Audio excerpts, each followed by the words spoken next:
కవిత, నా ఫోటో దొంగిలించాల్సిన అవసరం ఏమొచ్చింది? మనసుని దొంగిలించలేకపోయాను కనుక. ఫలించని ప్రేమ, గుండెలో చేసిన గాయాన్ని కళ్ళెదుట చూసుకోవడానికి ఒక అద్దం ఉండాలి. అందుకే ఈ ఫోటో. నీ ప్రేమ ఫలించలేదా అంటే? మా అంకుల్ ఓడిపోయారు, మీరు అడిగిన కట్నం ఇవ్వలేరు, మన పెళ్లి జరగదు. ఇక ప్రేమ అంటారా? 25 ఏళ్ల పూర్వం జరిగిన ప్రేమ కథే మళ్ళీ ఈనాడు జరుగుతుంది. మీ నాన్న ఒక చంద్రుని సృష్టించి వదిలి వెళ్ళాడు, మీరు మరో చంద్రుని సృష్టించి పంపుతున్నారు. ఆమెకి మిగిలినవి పాదరక్ష, నాకు మిగిలింది ఈ ఫోటో.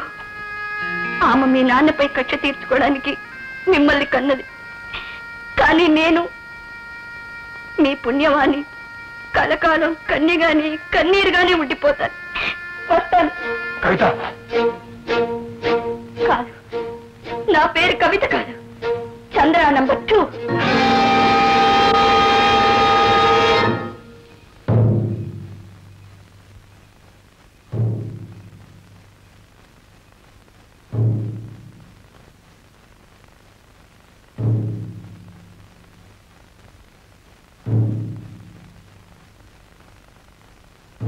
అంకుల్, ఏమిటి ఇంకా అలాగే ఉన్నారు? ప్లేన్కి టైం అయింది, బయలుదేరండి. తొందరే ఉందమ్మా, అనుకున్నది సాధించకుండా వెళ్ళిపోకూడదు. ప్రయాణం వాయిదా. అంకుల్, ఎక్కువగా మాట్లాడుతున్నానని అనుకోకండి. అందరిది ఎదురుగా ఉంటే మనస్తాపం ఎక్కువ అవుతుంది. అందుకే కదమ్మా తెచ్చుకుని బ్యాగ్ లో పెట్టుకున్నాం. అదేనమ్మా మదన్ ఫోటో. కవిత, అందుకోవాలనుకున్నది పొందకుండా పోకూడదు. నేను ఓడిపోయినా నిన్ను గెలిపించే పోతా. తలుపులు మూసేసిన తర్వాత వాకిట్లో పడిగాపులు కాయడం అనవసరం అంకుల్. తలుపులు తెరిచే తాళంచేవి దొరికిందా? మదన్ తండ్రిని కనిపెట్టా, అతన్ని వాళ్ళకి అప్పచెప్పకూడదు. అంకుల్, నిజంగానా? అవునమ్మా, నిజం. అయితే వెంటనే వెళ్ళి మదన్తో చెప్తాను. అతనితోనే కాదు, అతనికి సంబంధించిన వాళ్ళందరితోనూ చెప్పే. పెళ్లి తాము దాతని మదన్ తండ్రిని అప్పగించడంతో పాటు మీ పెళ్లికి నిశ్చితార్థం కూడా ప్రదర్శించు. పెళ్లిదా? పెళ్లి వెళ్తాను అంకుల్. జరగదన్న విషయం రహస్యంగా చెప్పొచ్చాను, జరుగుతుందన్న విషయం బహిరంగంగా చెప్పి అందరినీ తీసుకొస్తాను.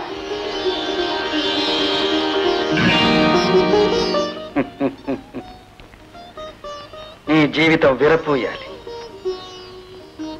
అది నా సమాధి మీద రైతేది. వెల్, ఇది కవిత వివాహ నిశ్చితార్థ ముహూర్తం. ఈ ముహూర్తానికి ముందు నేను నెరవేర్చవలసిన బాధ్యత ఒకటి ఉంది. మదన్ నాన్నను అతనికి అప్పచెప్పాలి. అదే నేను ఇప్పుడు చేయబోతున్నాను.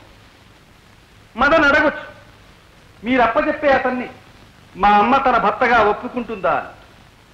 ఒప్పుకుని తీరాలి. నేను అప్పచెప్పే విధానం, ఆ పరిస్థితి ఆమె చేతనే చెప్పిస్తుంది. మదన్ ఈయనే మీ నాన్న. అయితే ఇంకే ఏడాడు ఏడా దుర్మార్గుడు. మా న్యాయం ప్రకారం వాడిని నరికి పారేసి. కరెక్ట్. ఈ న్యాయ ప్రకారం అతని తల నరికేయాల్సింది. అదే మాట నేను అన్నాను. ఒరే దుర్మార్గుడా, ఒక అమాయకురాల్ని ప్రేమించినట్టు నటించి నమ్మించి నచ్చేట్లో ముచ్చిపోయావు అని. దానికి అతనేమన్నాడో తెలుసు? అయ్యో, ఆమెను నా ప్రాణానికి ప్రాణంగా ప్రేమించానండి. ఆమెను కాపాడుకోవాలని ఒకనాడు ఒక చోటుకు వెళ్ళాను. అక్కడ అనుకోని ఆపదొచ్చి పడింది. ఆమెతో చెప్పడానికి కూడా వ్యవతలేకపోయింది. అప్పుడు నా ప్రాణాలు గుప్పిట్లో పెట్టుకుని పారిపోయానే గాని ఆమె నా కళ్ళల్లోనే కాపురం ఉంది. నా గొంతులో గూడు కట్టుకుని ఉంది. ఆ గూటిలో మరొకరికి చోటివ్వలేక ఇన్నాళ్ళు ఒంటరి బ్రతికాను. ఇప్పుడు చూడాలని, నా ఆఖరి గడియల్లో ఆమెతో గడపాలని ఎంతో ఆశతో వచ్చానండి అని ఏడ్చాడు. బట్ ఈ న్యాయ ప్రకారం అతని తల నరికేయాల్సింది. అరే, ఎంత ఆపదైతే మాత్రం ఒట్టి మనిషి కాదు, చూడాలు. ఆమెను ఎలా వదిలి వెళ్ళడం న్యాయమా, మగతరమా అని మొహం మీద అడిగేశాను. అయ్యో, నాకు తెలియదండి, తను చెప్పలేదు. చెప్పుంటే నన్ను ఉరేస్తానన్నా ఆమెను ఎలా వదిలి వెళ్ళేవాడిని కాదండి అని గుండె బాదుకున్నాడు పాప. బట్ నీ న్యాయ ప్రకారం అతని తల నరికేయాల్సింది.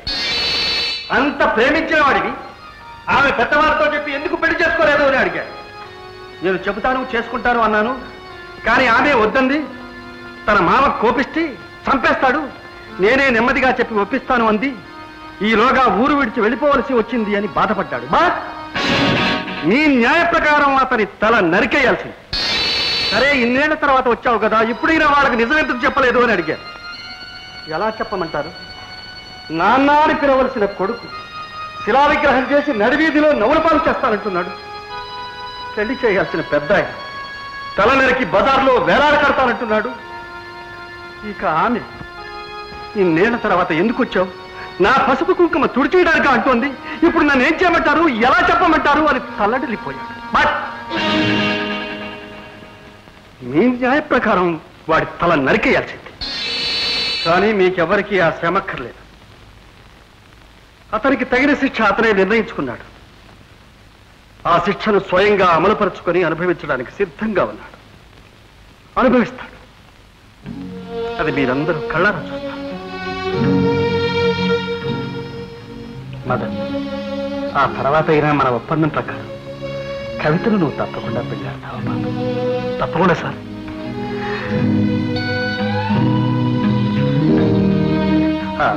చంద్రమ్మ గారు, ఒక్క నిమిషం.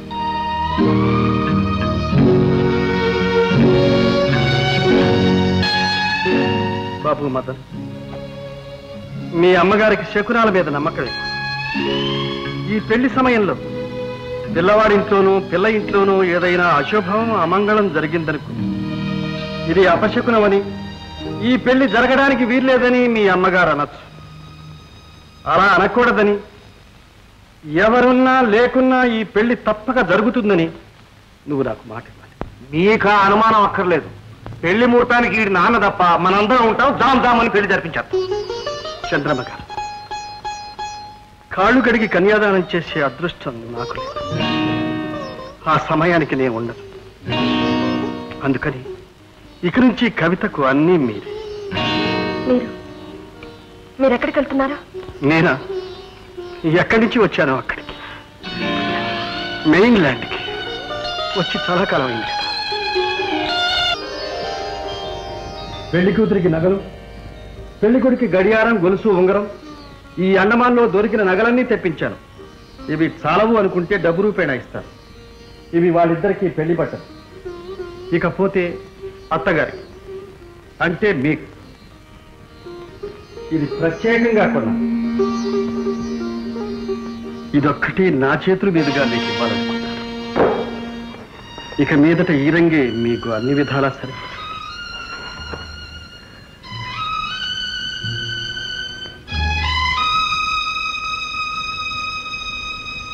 కూర్చోండి. ఏం బాబు, జింక మాంసం ఉంటుంది అనుకున్నా కనపడదే. జింక కోసం అనేస్తే అడుగుతున్న పడింది. మా తాతలాంటిదా? సార్, ఎంత నవ్వితే అంత ఏడుస్తారంటారు. మీరింత సంతోషంగా ఉన్నారే, ఉన్నట్టుండి మీకు ఏదైనా జరగరానిది జరిగితే? కరెక్ట్. ఈసారి నీ అనుమానం తప్పకుండా లేదు.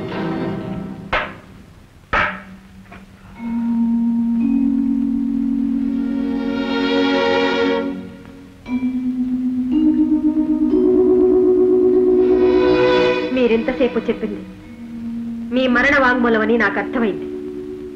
మీరు చచ్చిపోయినంత మాత్రాన మీరే మదన్ తండ్రి ఎలా రుజువు అవుతుంది? అవుతుంది. కొడుకు బ్రతికున్నంత కాలం ఒప్పుకోని కుంతి కర్ణుడు చనిపోయిన తర్వాత కుమారా కుమారాన్ని ఏడ్చిందట. అలాగే నేను చనిపోయిన తర్వాత నువ్వు నా శవం మీద పడి ఏడుస్తావు. మదన్ నీ నాన్నరా నాన్న అని తల బాదుకుంటావు. నేనుంటేగా. అంటే నేను ఈ ఊరు వదిలి వెళ్ళిపోతున్నాను. నా భర్త తెలివి తక్కువవాడు కాదు. గుర్తుపట్టడానికి నేను లేనని తెలిసి ఆత్మహత్య చేసుకోడు.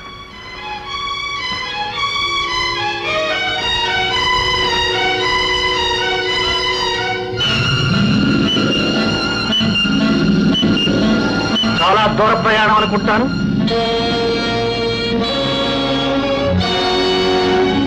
ఎక్కడికి? నీకు తెలియని చోటికి. నేను నువ్వు రాలేని చోటికి వెళ్తున్నా. నీ కొడుకును మామను ఇక్కడికి రమ్మన్నా. వాళ్ళు వెతికే మనిషిని వాళ్ళకి అప్పగించేస్తాను. మీరప్పగించినా ఒప్పుకోవడానికి నేనుండను. ఎవరొచ్చినా ఏం జరిగినా నా దారిని నేను వెళుతూనే ఉంటాను. నిరభ్యంతరంగా వెళ్ళు. కానీ వెళ్లే ముందు నేను ఎక్కడికి వెళ్తున్నానో ఒక్కసారి చూసి మరీ వెళ్ళు. అదిగో అక్కడికి. ఆ రాళ్లలాగే నీ కళ్ళ ముందే ముక్కలు ముక్కలైపోతాడు. అయినా చూస్తూ వెళ్ళిపోతావు కదా. కట్టుకున్న భార్య కన్న కొడుకు ఉండగానే నేను దిక్కులేని తావు చస్తుంటే చూస్తూ వెళ్ళిపోగలవు కదూ. నా భార్య అంత తెలివి తక్కువదేం కాదు. తన భర్త శవాన్ని దిక్కులేని దారి చేసి వెళ్ళను. తాను జగముండి కావచ్చు కానీ హృదయం లేని రాతిబండ మాత్రం కాదు. Good bye.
అమ్మా శేఖర్ బాబు, అమ్మా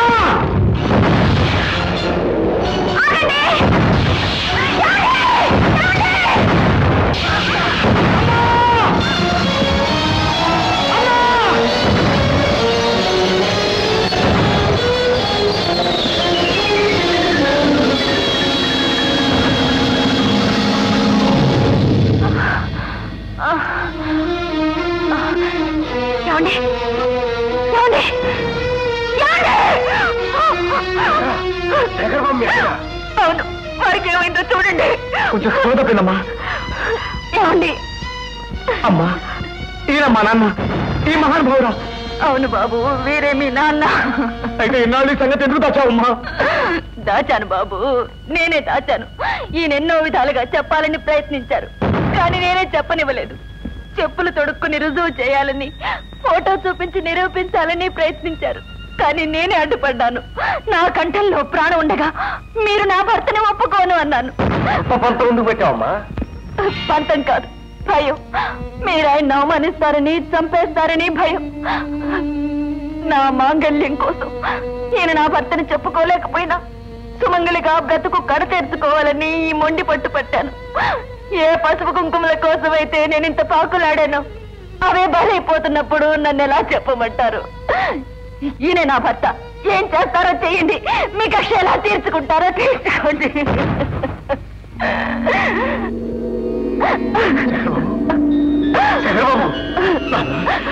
నాన్న, నాన్న,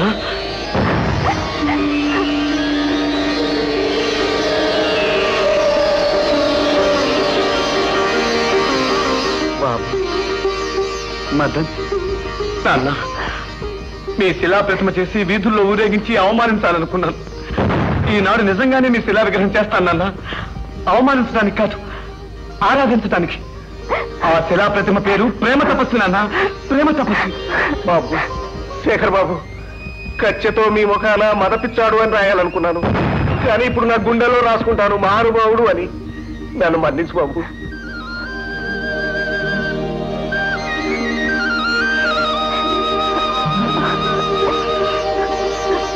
విడిపోయిన వాళ్ళు మామూలుగా మరణ సమయంలోనూ పెళ్లి పందిట్లోనూ కలుసుకుంటారు. మనం పెళ్లికే కలుసుకుంటాం.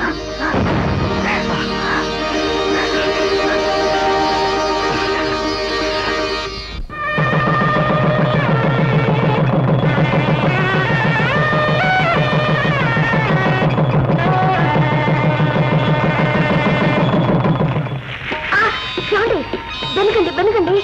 నలుగురిలో ఎక్కడ నా వల్ల మరి ఏం చేయమంటారు? తొందరగా తీయండి.